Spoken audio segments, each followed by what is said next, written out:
It was a rainy Tuesday afternoon in the small, working-class town of Willows Creek. The streets were slick, reflecting neon signs from the diner across the road.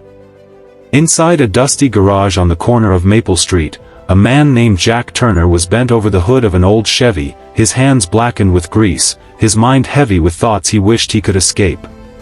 Jack was 42, a mechanic for over 2 decades, known around town for fixing just about anything with an engine. But lately, work had slowed. Bills piled up, his landlord threatened eviction, and his life felt like it was running on an empty tank. Jack lived alone, quietly, without much to look forward to beyond the next repair job. And that's when she came in. The garage door bell jingled softly. Jack looked up, expecting a customer asking about tire changes or oil leaks. Instead, he saw a thin, pale little girl, no older than 9, standing in the doorway. Her hair was tucked under a wool hat, and she clutched a small backpack to her chest. Rain dripped from her coat, but her eyes carried something deeper than a child should have to bear. "Hi," she said softly, almost whispering. Jack frowned. "Hey, kid. You lost?"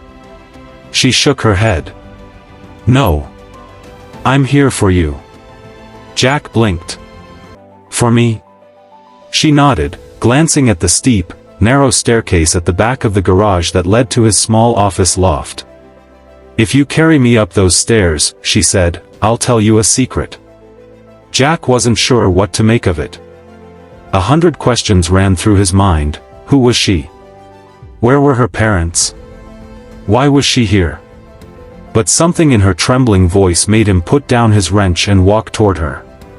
"All right," he said gently. "Hop on." She clung to him as he carried her carefully up the creaky stairs. Her weight was almost nothing, her body fragile.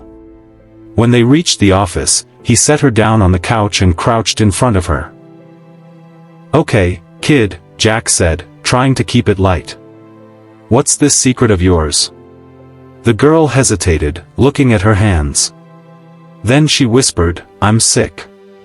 And I don't have much time left. But I think I can help you before I go." Jack's breath caught. This wasn't the kind of secret he'd expected. "What do you mean?" She smiled faintly. "You fix cars. But you're broken too, inside. And I know how to fix you." Jack's chest tightened. "Kid, who sent you here?" "My mom," she said. "She told me about you. She said you helped her once, a long time ago, when her car broke down and she had no money. You didn't charge her a penny. You even bought her lunch." Jack tried to remember, but over the years, there had been countless customers. "Your mom, what's her name?" "Emily Carter," she said softly. And then it hit him. Emily Carter, the single mother with the old Honda Civic. It had been over 10 years ago. She'd been stranded, terrified she couldn't get home with her baby. Jack had fixed the car for free and sent her on her way. That baby was now this little girl.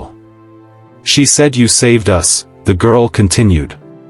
"So now I want to save you." Jack didn't know what to say. He didn't believe in fate or miracles, but something about this moment felt bigger than both. Over the next few weeks, the girl, whose name was Lily, began visiting the garage every day after school, or sometimes after her hospital appointments.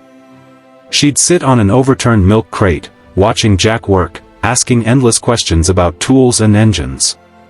But what struck Jack the most was her way of seeing the world.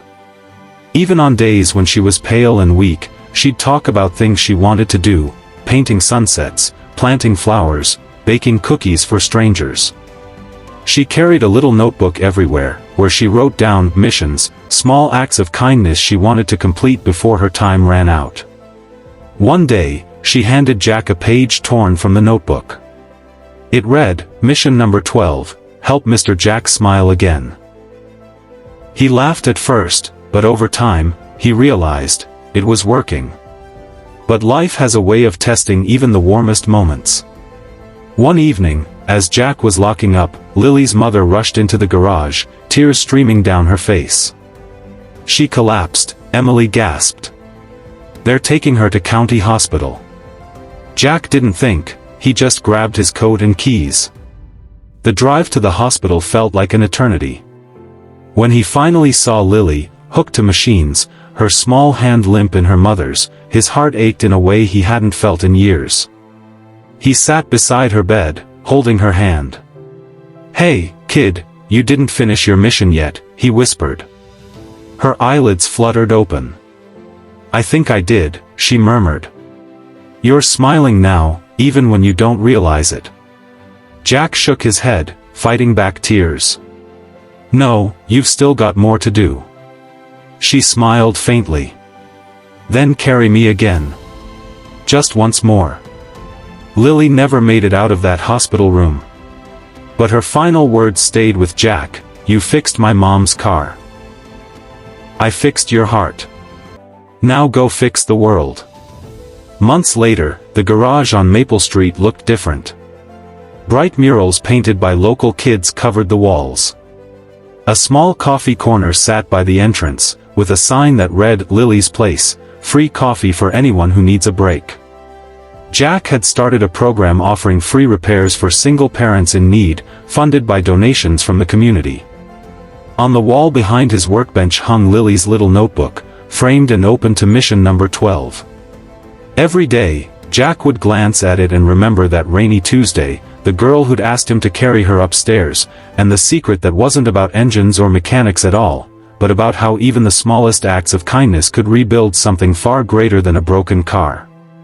And in that small garage, with the smell of oil and coffee in the air, Jack kept his promise, fixing the world, one good deed at a time.